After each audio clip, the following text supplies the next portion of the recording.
Tired of hawking their films, the newlyweds decided to try their luck in Hollywood. Just as we were about to arrive, it broke in the newsletter on the ship that the talkies had broken in Hollywood just as we were arriving. Well, you can imagine arriving in Hollywood with two little Australian silent films, no stars in them, and going from studio to studio, and they pointed to all their film vaults packed with tins of film with American stars in them, and they couldn't sell them because they weren't talking. Charles realised he needed to learn about the new medium of sound if he was to stay in films. That could only be done in Hollywood. He again wrote magazine articles, but it was Elsa who landed the star interview with pin-up Gary Cooper for a travel magazine. On their return to Australia in 1929, other priorities took precedence. The onset of the Great Depression and the tragic death in a car accident of Elsa's close brother Curl saw the Chauvels retreat to Stanthorpe, west of Brisbane. They built their little house in Stanthorpe, their little house called Misty Mountain, and then I was born, and Dad decided to make this amazing new film, his first sound film. He decided he needed a subject that was different. He wanted to choose something, he said, that no other producer at the time would choose.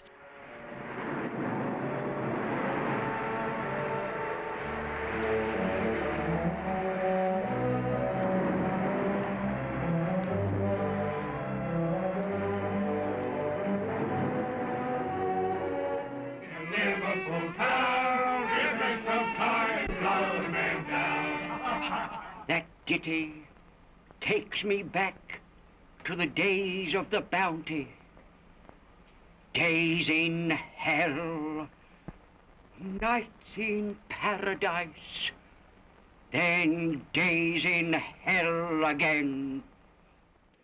The idea for his next film came from a story that had been with him since childhood, the famous Mutiny on the Bounty. As a boy in Fassifern, Charles gained access to one of Captain Bligh's personal logbooks. And appeared on the horizon. For the first time, a motion picture camera was to record its shape and rugged outline.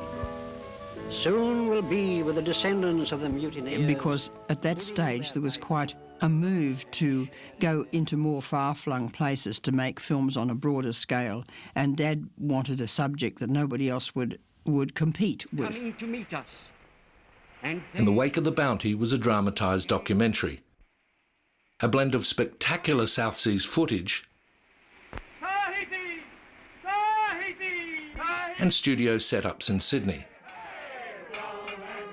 The film is now famous for launching the career of Errol Flynn. I will carry you and land you wherever you please. I desire none to stay with me. But as a chapter in the careers of the Chauvels, this was an extreme experience, even by their standards. They found a ship that was going to Panama, and the ships going to Panama in those days always went via Pitcairn. But the captain told them that he couldn't guarantee that he'd put them off at Pitcairn. It depended what the weather would be like, because the seas are always rough around Pitcairn. And they signed on Tasman Higgins, a very well-known cinematographer at that time, one of the Higgins brothers. And Father would not tell Tasman where they were going. He went under sealed orders until they got out to sea, because Dad was so afraid that some other producer would snatch his idea. I don't think really any other producer would have gone to those lengths to go quite so far. Mrs. Chauvel was swung to the Pitcairn boat. She will be the first Australian woman ever to land on Pitcairn Island. I was very fortunate to go to Pitcairn in 97.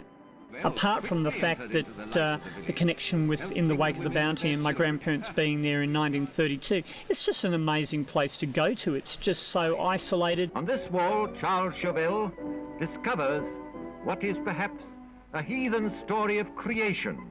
There are some very, very strange carvings on one side of the island, petroglyphs. Plainly outlined with the fruitful tree. There was some thought that these petroglyphs were of astrological subjects, spaceships that had been carved into the rocks by the early Polynesians.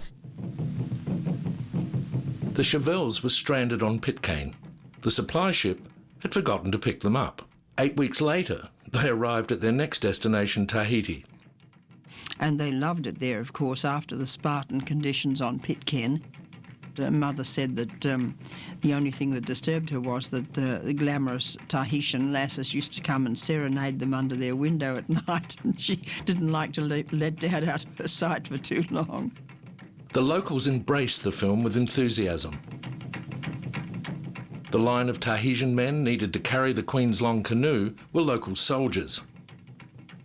2 canoes, each carved from a single tree trunk, were made for the film. The footage was too hot for some. On their return to Australia, Customs greeted the Chauvels by seizing the unedited footage. It took a bellicose public protest by Chauvel to get the footage released. Dad had a terrific clash with the chief censor, Creswell O'Reilly, over the dance sequences in the wake of the Bounty. He was a very difficult censor, very feared by all filmmakers at that time, and eventually they reached a compromise, and there were only a few cuts made and not too many, which I think would have been disastrous, because there again it's a piece of, really good, authentic footage. Take this time. I want you to forget that you're Errol Flynn. But instead that you're Fletcher Christian, leader of a mutiny. A disgrace to my family. The studio sets and soundstage were built at Cine Sound, which at the time were run by one of Australia's other leading directors, Ken G. Hall. He and I were contemporaries, rivals if you wish, but friendly rivals. And I think perhaps the rivalry that existed helped to build the industry that we had going in the 30s. Errol Flynn played the lead role as Fletcher Christian. Given his later reputation with women and good times, one wonders what would have happened if he had been taken to Tahiti. Their experience of working with Flynn in the studio was that he was fascinating, he had a charming personality, but unpredictable, unreliable, and a very wooden actor. Sir, as an officer, I caution you. As a man, I ask you to bear more with the men. 6 months was too long at Tahiti. He caused a great stir in the studio, with the girls, and often didn't turn up on time. There's been a lot of versions of Dad's discovery of Errol Flynn. The true one, as he told it, and I don't see any reason to think otherwise, is that his assistant director, John Warwick, saw the photograph in the newspaper of this very handsome young man from New Guinea who'd wrecked his yacht, the Sirocco, on the Barrier Reef somewhere, and he had swum ashore rescuing a girl at the same time. And told Dad about it, and they tracked him down, found him in the long bar at the Hotel Australia, which was a big hotel in Sydney in those days, and asked him if he could act, and he said he had never acted before, but he'd try anything once. And at the end of it, he asked Charles, he said, what would you do if you were me, Chauvel? And Charles said, well, if I were you and you had your fare, I'd get overseas somewhere, England or America, and he said, I think you've got a big chance of going ahead. In the wake of the Bounty was moderately successful and was sold to MGM, who had begun production on their own version as Mutiny on the Bounty. The Americans took out all the acting scenes. They released the non-fiction parts of the film as 2 travelogues. Not a second of Errol Flynn's performance survived in the travelogues, but someone somewhere noticed what was on the cutting room floor. We received a cable, I think it was from Warner Brothers, asking where they could find our leading man. So they had evidently caught a glimpse of him, and we cabled back looking for a job in London.